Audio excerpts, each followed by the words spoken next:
Tonight's broadcast is sponsored by Fluet Knowledge by Fluet.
And so they have to have taken more than one human body to live in.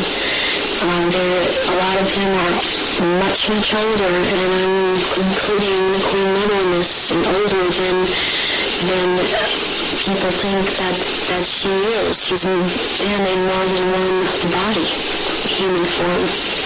And when the time comes, if it is time for her to go on, it has been chosen that she still has, it's known that she still has life or years to go. Again, she will be put into the body, the essence of her, and the reptilian form will go, the essence of her will go into another body that is also, has the ability to shapeshift into reptilian form. One of the pure reptilian human bloodlines? Yes. What happens when, take the Queen Mother as an example, what happens when they shapeshift? What do you see? You start to see changes happen, and they're happening so fast that it's almost, it's the closest thing that I've seen to it is what they're now doing with computer technology. It's just a literal transformation that happens very quickly, and they get taller and they get bigger, and they don't look at all as reptilians like they do as humans. And thus the wearing of the robes, because if they were in clothes, the clothes would be torn apart. So let's take the Queen Mother on this subject as an example. We recognize her as a frail old lady. What does she look like when she shapeshifts at these worship rituals? She looks like, the nose portion gets very much longer, and it grows into kind of a snout kind of thing. She has little fangs, and incisors as teeth, and there's a tongue. They all seem to have this kind of tongue when they're at this level. The tongue has a lot of long, hairy or pointed projections coming out. It's very long. And they have they don't have hands or feet. They have these claws. And they have scales, and also scales that seem to kind of disappear into one another, but it's more pronounced on the back. There seem to be lumps or protrusions coming from the head. There seem to be some kind of growth, appendages at where, on the back, and they seem folded. And not all of them have that.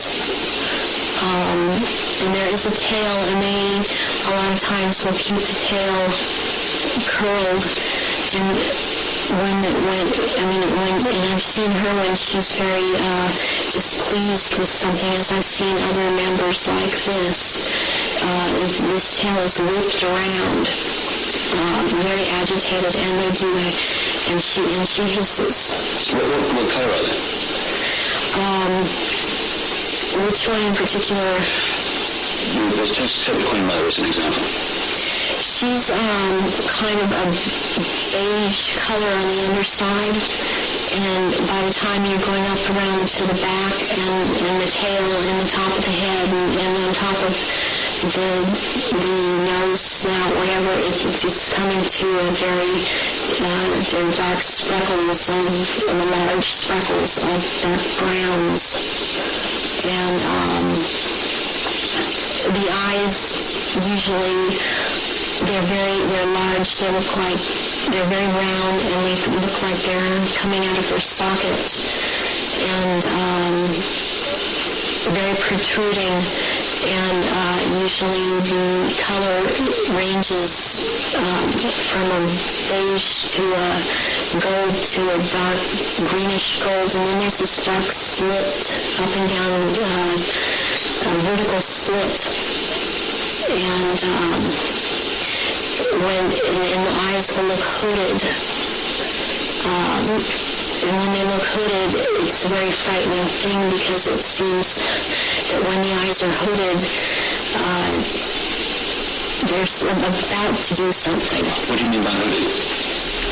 The lids come down, and it's almost, I guess it would be the same thing in a human as an expression of someone's got an idea. And how tall are they when they shapeshift? They're just about 7 feet tall. Some are a little shorter, or to a foot shorter. Some are a little bit taller than 7 feet. So what would the Queen and Prince Charles look like in their reptilian form? As to height? As to general appearance?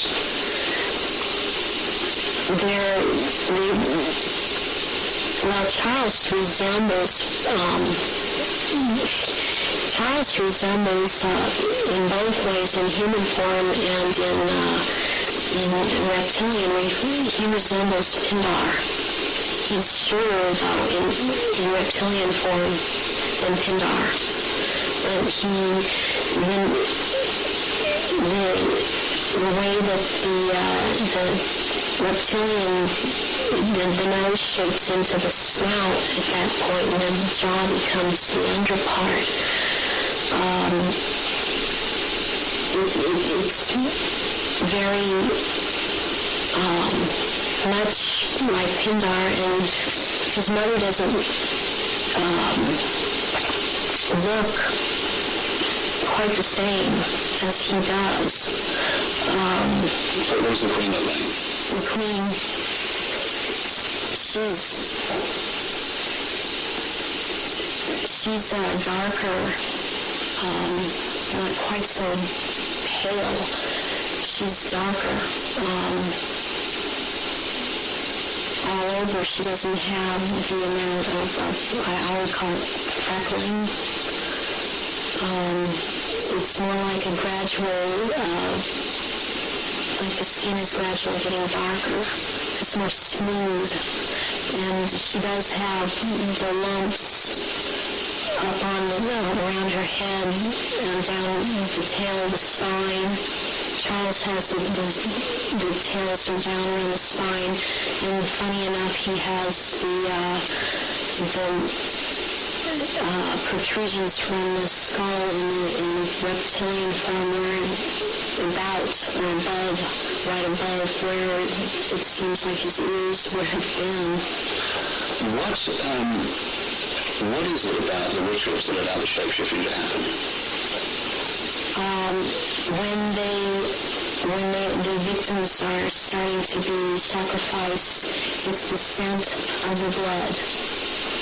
and they start shape-shifting at that point in time, and they can hardly wait to get to the blood. It's like they're addicted to the blood, and then the consumption of human flesh that follows. What have you seen the Queen or any of the royal family do in relation to that? Have you seen them sacrifice and consume human flesh? There are certain times when they will actually do a sacrifice, or there will have been someone doing a sacrifice, and it's not happening fast enough for them. So they will step in and finish it themselves, because the ritual has to be gone through. Sacrificially and ritualistically, it has to have been gone through, and they will step right in and just start tearing the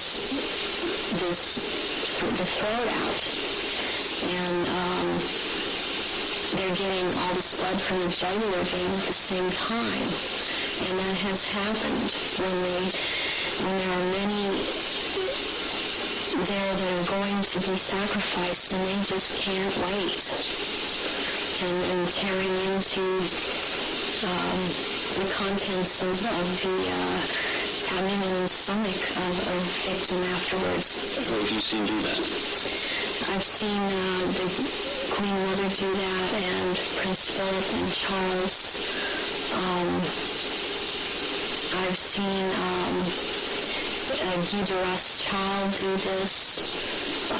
It seems that I've seen it more among royalty, or so-called royalty, do this than people that are not titled.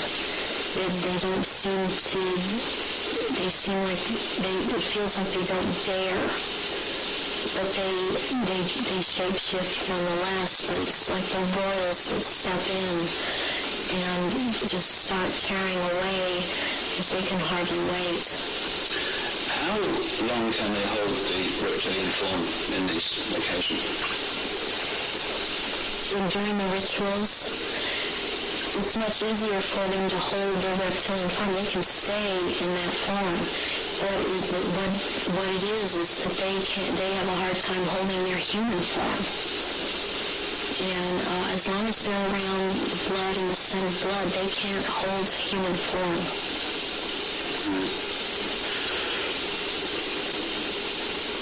Where do you think the story of Diana fits into all this? In terms of the ritual that you know about, and the royal family background that you know about? What was all that about? What happened in Paris?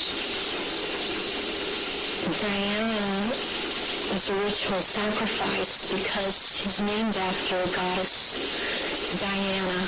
She was chosen from before birth for the purpose in which she served. I understand very well and am very empathetic towards Diana, because in a way it parallels what happened to me, to have served your purpose, have two children, and then be tossed aside. And to her horror, though, she obviously never attending a ritual, she knew something was happening, and she knew what was going on, and could not be trusted to do a ritual anyways. I don't think that Diana would have attended a ritual. I don't think that they could get her to cooperate in this act, because she actually saw for herself that this was going on after she married Charles. Was there any way, when Diana was married to Charles, without attending a blood ritual, that she could have seen him or one of the others become a reptile? They have a tendency when they're asleep to shapeshift, and they have to consciously hold their form, and when they're